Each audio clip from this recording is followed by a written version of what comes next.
Hello everyone, welcome भन्न चाहन्छु मेरो सानो मिनी ब्लगमा। यो चाहिँ काठमाडौँको फन पार्क हो। सुरुमा गेटबाट भित्र छिर्दाखेरि आफूले टिकट काटेको चाहिँ यहाँनिर दिनुपर्छ हैन। उहाँ चाहिँ टिकट काट्ने मान्छे हो। त्यसपछि त्यो पार गरिसकेपछि सबैभन्दा इन फ्रन्टको चाहिँ भ्यूहरू यिनीहरू हो हैन।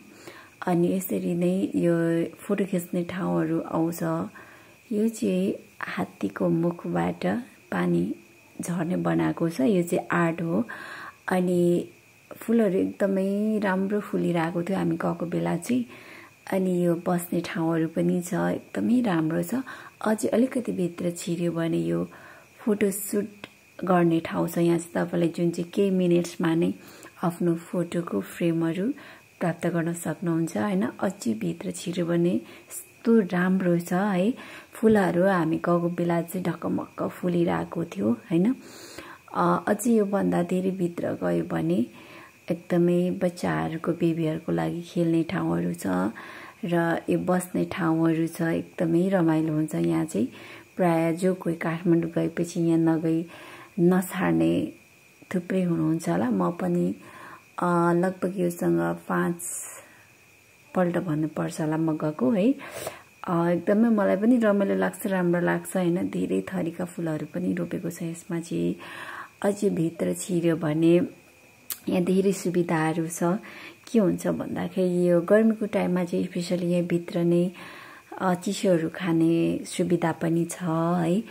अनि अब भित्र हैन, यो चाहिँ चिसो खाने कोक खाने, कोकले कोक, स्प्राइट प्लस स्पेशली त यहाँको के भन्छ गर्मीको बेला चाहिँ के भन्छ आइसक्रिम हैन। अनि अझै यहाँबाट भित्र छिर्ने क्रममा चाहिँ यहाँ तपाईले यो भोक लागेको बेला, प्यास लागेको बेला भनेर यो बजार सङ्घले गरेको होला हैन। अनि त्यो खाने ठाउँ चाहिँ अझै यो अगाडि चाहिँ आउँछ। यहाँ चाहिँ जुन तपाईहरुले टिकट काटेपछि तपाईले जुन यो चाहिँ खेल हो एउटा, यहाँ चाहिँ खेल्नुपर्छ।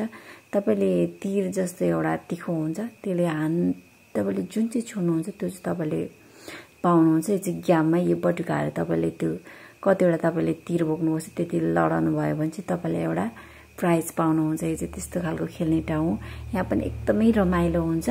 मैले पनि कुनै बेला एउटा सानो डल यहाँबाट गिफ्ट मैले जितेर पाएकी थिएँ हैन। अझै यो भन्दा भित्र छिर्दै गयो भने स्पेशली यहाँ बच्चाहरूको लागि, उनीहरूको लागि थरीका खेल्ने ठाउँहरू छ।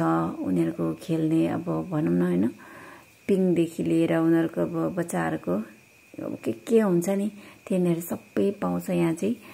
अनि धेरै रमाइलो हुन्छ। एकदमै ठुलो ग्राउन्डमा छ है। अनि घुमिसकेपछि थकान लाग्यो भने, प्यास लाग्यो भने यहाँ आएर के खाने, आइसक्रिम खाने। गर्मीमा चिसो आइसक्रिम है।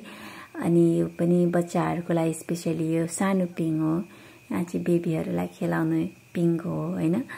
अनि हेर्दै जाउँ यिनीहरू यो भनेको अब यो फ्लावर्सहरू भयो हैन।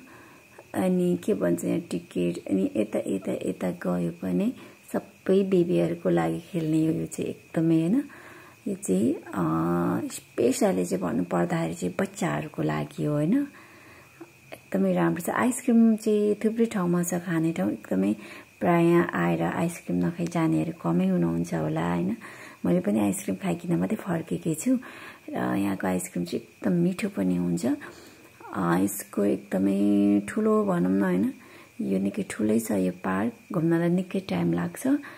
हजुरहरू पनि एकचोटि पक्कै गएर आउनु होला, कस्तो लाग्छ। एकदमै राम्रो छ। यो गोडा हो, यहाँ बच्चाहरूलाई खेलाउने बेबीहरूको यो पनि खेलाउना हो हैन।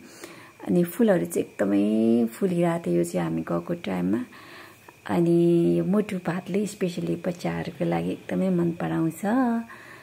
भन्दा लगभग यति नै। यहाँहरू जो कोही काठमाडौँ गयो भने यहाँ चाहिँ एकचोटि अवश्य भिजिट गर्नुहोला। Thank you.